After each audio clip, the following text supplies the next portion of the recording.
Aujourd'hui je me trouve à Mutzig pour rencontrer Frédéric qui va nous proposer une nouvelle recette de bredel. Allez, c'est parti!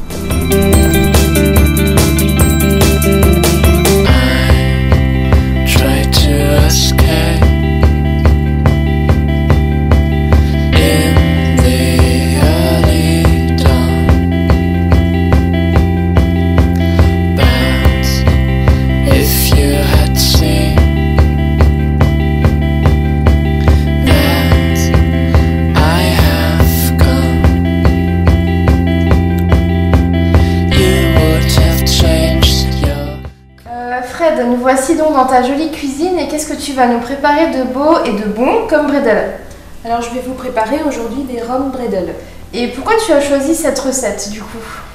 C'est un petit peu nostalgique, ma grand-mère en faisait souvent et c'est un petit clin d'œil à ma grand-mère. Pour cette recette, il nous faut 100 g de beurre pommade, 125 g de sucre semoule, 3 jaunes d'œufs, une demi-cuillère à café de levure, 175 g de farine, 50 g de raisins secs, 150 g de sucre glace et 4 cuillères à soupe de rhum. Pour le matériel, il vous faut un robot à pâtisserie et une plaque de cuisson. Alors par quoi on commence pour ta recette? Alors pour commencer, on va prendre le beurre qui est pommade, on va encore un petit peu le passer au robot. D'accord, donc tu l'as sorti combien de temps avant du frigo du coup? Une bonne demi-heure, 3/4 d'heure. Ok, très bien. Et on va ensuite rajouter le sucre. D'accord.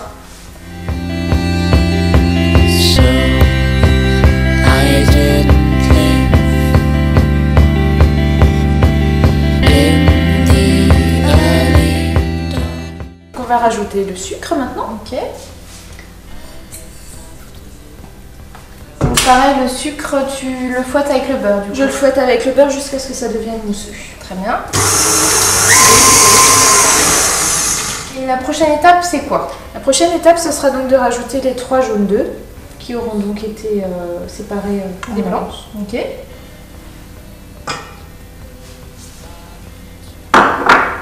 Et pareil, on fouette le tout du coup. On continue à fouetter. Maintenant, on a mélangé avec les œufs, les 3 jaunes d'œufs. Et on va continuer en ajoutant la farine et la levure. Et donc tu continues au batteur du coup? Je continue tout au batteur, oui.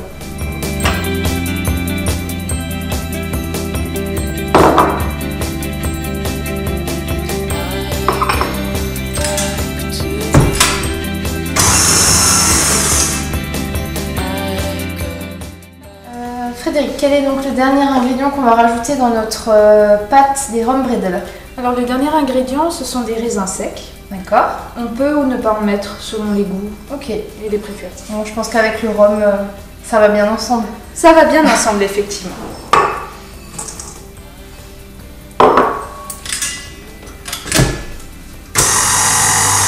Quand on a rajouté les raisins secs, on obtient donc une pâte qu'on pourra ensuite travailler pour faire les bredel. Tu as donc terminé cette pâte des rhum bredel. Quelle est la prochaine étape alors? Donc la prochaine étape, on va façonner les bredel. D'accord. Deux possibilités, soit les faire à la main, soit avec 2 petites cuillères. D'accord, pour faire des boules en fait. Pour faire des petits. Ok. Donc on a également préchauffé le four à 160 degrés, chaleur tournante. D'accord. Alors montre-nous comment tu fais tes jolies petites boules de rhum bredel. Donc très facilement, hein, on fait des petites boules. Donc un petit peu épaisses. On a une boule d'environ 3 cm de diamètre sur un bon centimètre de hauteur. Est-ce qu'ils vont gonfler? On a mis de la levure, donc je suppose qu'ils vont gonfler un petit peu à la cuisson. Ils vont gonfler et s'étaler un petit peu aussi. D'accord. Donc on essaye de les espacer un minimum. Alors, je vais essayer d'en faire une également. Et c'est donc une recette que tu faisais avec ta grand-mère alors?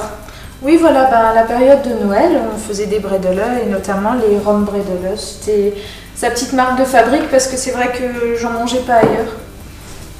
C'est vrai que c'est pas une recette très, très répandue quand même. C'est un peu moins classique. Donc c'est très facile à faire. C'est vrai que quand on est enfant, je pense que c'est très facile à faire avec des enfants. Il n'y a pas besoin d'étaler la pâte. Et puis il n'y a pas de temps de pause, donc on n'a pas le temps de s'impatienter. Donc là, on a préparé une plaque de rhum bredele. Tu vas donc l'enfourner, donc on rappelle à 160 degrés. Et pour combien de temps du coup? Alors selon les fours, on va compter entre 12 et 15 minutes. D'accord. Il faut éviter qu'il soit trop sec.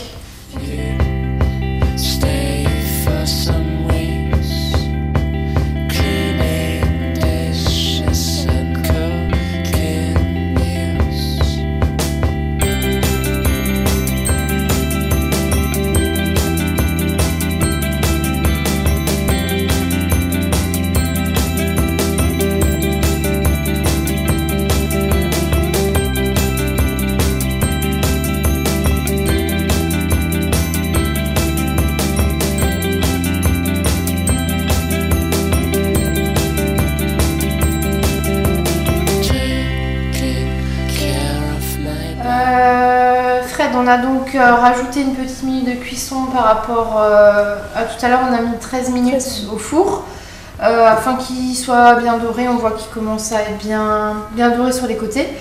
On voit également qu'il s'étale pas mal à la cuisson, donc n'hésitez pas à laisser pas mal de place entre vos petites boules, quitte à refaire une plaque supplémentaire. Par contre, moi j'ai une grande question quand même. Où est le rhum dans ta recette? Ah, le rhum il va arriver pour le glaçage avec le sucre glace. Très bien, donc tu vas nous montrer comment faire tout ça alors. Ouais. Nous allons donc préparer le fameux glaçage au rhum. Donc pour ce glaçage, on a besoin de quoi? On va avoir besoin de sucre glace. Très bien. Et de rhum. Donc tout simplement, on va mélanger les deux ensemble pour obtenir une pâte assez épaisse quand même pour que le glaçage puisse bien tenir. Donc ça va rester sur nos biscuits pour que ça reste bien par-dessus. On mettra plus ou moins de rhum aussi selon les goûts. On peut un peu couper à l'eau si nécessaire. Obtenu avec ton mélange de sucre glace et de rhum, un glaçage bien souple. Avec quoi tu vas l'étaler sur tes biscuits du coup? Alors on peut l'étaler avec un pinceau. Et si on n'en a pas, on peut le faire à la cuillère également. Ok, on peut également utiliser une spatule à lisser si vous êtes plus à l'aise avec la spatule. Ça c'est en fonction de ce que vous aimez. En tout cas, ça sent bon là au-dessus. Hein. Ça sent bon le rhum. Donc on met une petite couche, plus ou moins épaisse. On attend bien que les bredele soient froids.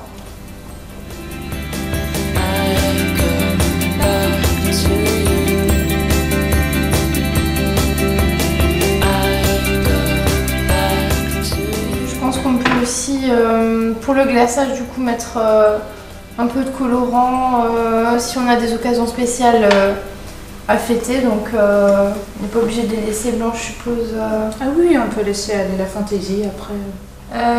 Merci Fred de nous avoir accueillis chez toi aujourd'hui.